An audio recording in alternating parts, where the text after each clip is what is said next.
그래, 오늘 한 책이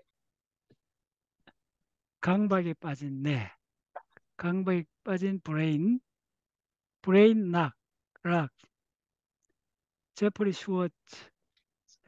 이 책은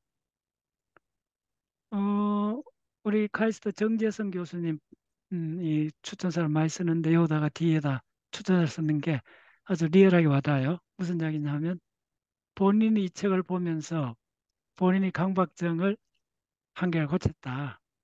이 책에 이런 내용이 나와요. 뭐 뒤에 나오는데 강박증이 뭐 수십 가지 넘잖아요. 그런데 보통 한 세개네개 있는 사람은 정상이래요. 그리고 강박증 중에 여러분들 좀 사는데 좀 불편하다 싶은 분은 이 책을 읽어보면 아주 친절하게 어떻게 사라지게 하는가를 설명해 놨어요. 이 책은 아주 그 독자로서 읽기가 참 편한 책이에요. 이 책은 보통 책은 내가 중간이나 중요한 것부터 보는데 이 책은 조금 보다가 앞 챕터를 봤어요. 이 책이 오시면 이 책은 시간 나시는 분은 다 읽어봐도 되는데 어떤 식으로 되어 있나 하면 앞에 그 도입부에 그 이 책이 1990년도에 나온 책이에요. 거의 한 30년 전 나온 책인데 이 사람이 심판을 다시 쓴 거예요. 왜 그러냐 하면 이 책을 찾는 사람이 굉장히 많았던 모양이에요. 그리고 학계에서도 공인을 받았고 어, 거의 실용서로서는 아주 독보적인 존재예요. 그래서 이 책을 이분이 개정판을 내면서 전체를 이 책 전체를 챕터로 다 요약해 놨어요. 그 챕터만 쫙 이렇게 정독하시면 돼요. 나머지는 전부 다 이렇게 그 사례나 이렇게 많은 설명을 해 놨는데 설명도 간결하게 잘했어요. 이 책 읽어보면 이런 느낌 들 거예요. 뭐 설명 강박증 뭐 이거는 이야기가 분명한데 이런 걸 갖고 이렇게 많은 이야기를 쓸 수 있나 이렇게 느껴지는데 읽어보시면 그 묘사가 굉장히 구체적이고 이렇게 디스퍼즈하지 않아요. 그래서 읽는 사람이 부담이 적어요. 쏙쏙쏙 들어오게 돼 있어요. 그다음에 이제 쭉쭉 읽다 보면 자연스럽게 반복하게 돼요. 이 책을 읽어보시면 저보다 한 두 배 이상 반복을 더 했다는 거 아실 거예요. 동일한 이야기인데 약간씩 바꿔갖고 반복한 내용이 거의 90%고 전체 그런 계략적 방법론 요약한 게 압착됐기 때문에 이 책은 끝까지 다 읽어본 사람은 통째로 머릿속에 각인되는 책입니다. 그래서 꼭 집에 한 권 이 책이 있으면 주변에 사돈 팔촌까지 누가 다 집에 애들 그런 애들 있어요. 초등학교 다니는 애들 뭐 그런 애 있으면 요 책 방법대로 알려주시면 돼요. 그런 의미로서는 옛날에 무슨 그 이명래 고약이 상비약이듯이 요거는 집에 한 권쯤 상비약으로 두셔야 되는 책이에요. 예. 그래서 어, 내용은 간단합니다. 굉장히 설명하기 편하게 돼 있어요. 네 가지만 하시면 돼요.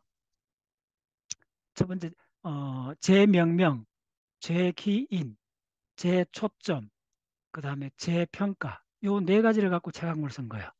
너무 간단하죠. 자, 이 책의 앞대목을 보면 이 책은 하이라이트가 앞쪽입니다. 음, 앞쪽에 한 50장을 아주 정독을 하시면 모든 걸 다 이해를 해요. 하워드 휴전가 하는 미국의 재벌이 있었습니다. 혹시 이름 들어보신 분 있을 거예요. 아주 그냥 은둔의 재벌을 해갖고 1950, 60년대 굉장히 그 유명했던 미국의 재벌인데 이 사람이 이 책에 나옵니다. 이 책을 쓰게 된 가장 큰 동기 중에 하나가 그런 사람을 분석하고 그 시대에 있었던 사람이니까 이 사람이 어떻게 됐나 하워드 후드가 어마어마한 재벌인데 자기가 멕시코에 아주 큰 호텔이 있어요. 미국에도 호텔이 많고. 그런데 나중에는 자기 소유의 멕시코 호텔에 가갖고 그거에 뭐 20층인가 그 최고 꼭대기 그 스위트룸 큰 걸 이제 자기 방으로 쓰는데 그 방이 궁극적으로 감옥이 됐대요. 지금 이 책에서 나오는 강박증은 하워드 휴즈 같이 목숨을 잃어버리는 거예요. 오마이 사이언스. 그거에 대한 책입니다. 그래서 본인이 요런 내가 지금 한 세 개 정도 강박증이 했죠. 이 사람 이 책에 나와요. 세 개, 네 개까지 강박증을 갖고 있는 거는 정상이다. 그건 거의 누구나 강박증 종류가 수십 가지 되는데 한 네다섯 개까지 한 세네 개까지 강박증을 없는 사람이 없다는 거예요. 오케이? 근데 강박증이 이걸 보면요. 강박증에서 알아야 될 거 몇 가지 없습니다. 자, 빨리 갈게요. 각각 강박증인데 병적으로 가는 강박증은 그 기준이 뭐냐면요. 지금 이야기하는 이런 강박, 약간 손도 깨물고 입술 약간 뜯는 건 다 지나갈 수 있어요. 한두 달 있어요. 그런 거 다 지나가면 크게 문제 없어요. 그 문제 없는데 어떤 게 문제가 되느냐 하면 애들이, 초등학생 애들이, 그 다음에 뭐 유치원 애들이 동일한 행동을 반복하는 것이, 잘 들었어요? 1년이 넘어가면 손톱을 1년 넘게 물어뜯는다든지 남의 말을 반복해서 1년 동안 따라한다든지, 요 1년 넘어가면 그걸 뭐라 하면 틱이란 말 알죠? 틱. 틱이 뭐냐면 찔룩거린다는, 실룩거린다는 말이요. 뭐냐면 뭐 그러니까 톡톡한 발음이나 몸짓이요. 그래서 그걸 운동틱, 몸짓, 손짓이 톡톡하게 보기 흉할 정도로 톡톡한 걸 반복할 때 운동틱. 그 다음에 발음을 남을 따라하든지 그중 한 10%는 욕을 해요. 욕을. 근데 욕을 한다는 거 의식 못하고 그냥 습관적으로 욕을 틱틱 하는 애들 있죠. 근데 그거가 틱인데, 음성 틱하고 운동 틱인데, 그게 1년이 지나가면 투렛 증후군이라 그래요. 그거만 기억하시면 돼요. 강박증, 그 다음에 틱 증후군, 그 다음에 투렛 증후군. 같은 계열인데 강도 차이다 이런 거죠. 근데 강박증은 누구나 다 갖고 있고, 누구나 가장 많은 게 가스레인지, 문장관 넣냐, 가스레인지 했느냐, 그거는 뭐 인간들이 한 호모사피엔스 7, 80은 갖고 있을 거예요. 미약하게. 그 다음이 뭐냐면 좀 심각하게 사춘기에서부터 손 씻는 거. 씻고도 계속 씻는 사람. 그거는 좀 심각해져요. 그 다음 단계는 뭐냐 하면 상당히 많은 사람이 이걸 인트루시브라 그러는데 머릿속에서 갑자기 안 좋은 생각이 떠오르는 거예요. 그게 뭐 성적인 것도 되고 굉장히 외설적인 생각이 갑자기 떠오르거나 근엄한 자리에서도, 혹은 타인을 해코지하는 그 생각이 인트루시브라 그래요. 이거는 침섭이라고 번역했는데 조금 번역이 좀 그런 것 같아요. 그냥 쳐들어오는 거예요. 그 생각이. 예. 그거는 조금 정신적인 강박증인데, 틱장애로 가는데, 그거는 조금 안 좋아요. 본인이 정신적으로 좀 편안하지가 않아요. 자주 떠올라요. 그 다음 단계가 뭐냐 하면, 알죠. 뭐든지 끌어모으는 사람이 있어요. 나도 조금 그런 게 있어요. 이제 그거는 뭐 강박증까지는 아닌데, 내가 이런 말 하잖아요. 나는 내가 사모은 책은 한 권도 안 버린다 이야기하잖아요. 요게 요게 좀 심해지면 어떻게 되느냐 하면요. 필요 없는 책이 당연히 있을 거 아닙니까? 오랫동안 봤던 책. 근데 버려야 되는데, 혹은 정리를 해야 되는데 그걸 못하는 사람. 요게 이제 심해지는 거 많이 보잖아요. 여러분 뉴스 시간에 나와요. 그런 사람 보면 뭘 보죠? 나왔잖아요. 그저 아파트 원룸에 들어가 봤더니 젊은 아가씨가 사는 원룸이 방을 들어갈 수 없을 정도로 잡동사니, 그거는 많이 나와요. 그런 장이 많아요. 어, 특히 여자들 많아요. 예. 발들 틈 없이 잡동사니를 모아놓고 하나도 못 버리는 장애. 그걸 뭐라면 호딩이라 그래요. 자, 그 다음에 또 장애가 뭐냐 하면 요게 의외로 많습니다. 저는 주위에 누구누구 해도 있어요. 근데 많아요. 내가 아는 사람들이 많아요. 그 가져 갖고 있는 게. 그거는 좀 공부해서 피해야 되는 게 있어요. 그걸 뭐냐면 루미네이션이라는 게 있어요. 반추락을 하는데 동일한 생각을 그 생각이 딱 일어나면 그 생각을 멈출 수 없는 사람이 있어요. 그 대표적으로 어처증 그렇던 거죠. 예, 대표적 어처증이 바로 강박증입니다. 정말 어처증 같은 거예요. 그 패턴이 딱 들어오면 그 생각을 계속 하는 거예요. 그걸 이제 대세균이라 반추라고 하는데 반추 행위를 하는 거. 예, 이거 다 좀 갖고 있을 거예요. 예. 그래서 이 책에는 그런 걸 자세히, 뭐 이제 예로 많이 드러났는데, 이제 다른 자료를 보면 다시 한번 그거 내 정리해 드릴게요. 그런 한 6가지입니다. 6가지 그거 꼭 기억하세요. 첫 번째, 손 씻는 거. 그러니까 피지컬 손 씻는 거. 두 번째는 멘탈, 그러니까 그 컨테미네이션. 두 번째, 멘탈 컨테미네이션. 그러니까 오염된 생각을 갖고 있다는 거예요. 남을 해코지 하는 거. 그 다음에 아주 그 음흉한 생각을 하는 거. 해서는 안 되는 신성 모독 같은 생각을 하는 거. 불쑥 떠올라요. 그건 누구나 다 있을 수 있어요. 그거는 멘탈 컨테미네이션. 그 다음에 있는 게 뭐냐면, 체킹.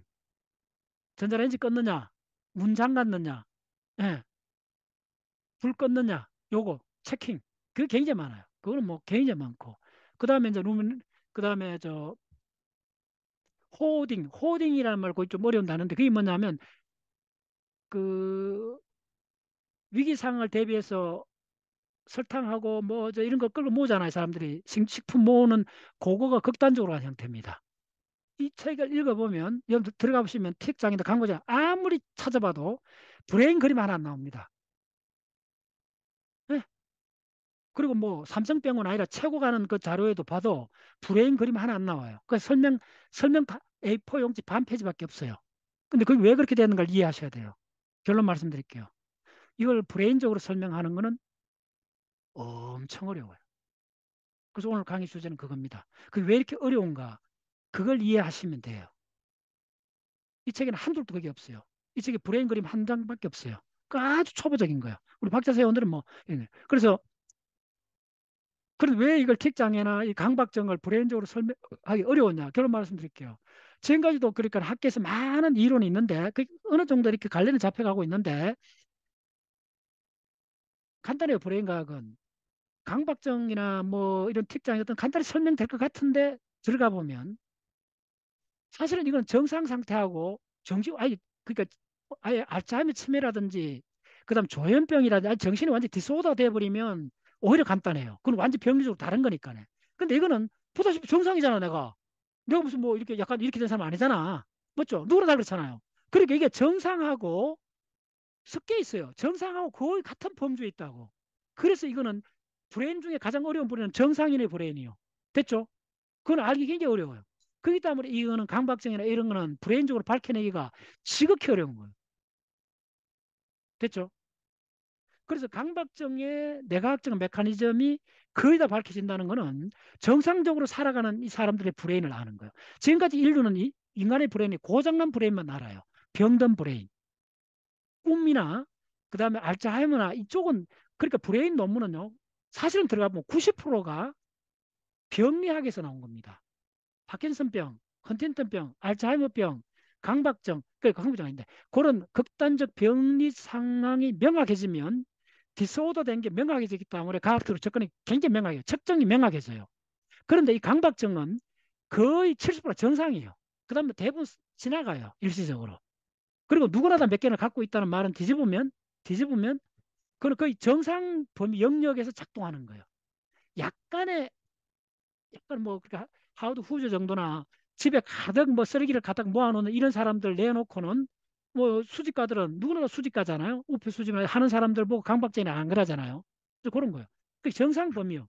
그러니까 강박증은 거의 7, 80% 정상 범위인데 그렇기 때문에 이 강박증을 정확히 내각적으로 설명하기가 불행각 중에 가장 어려운 부분이에요.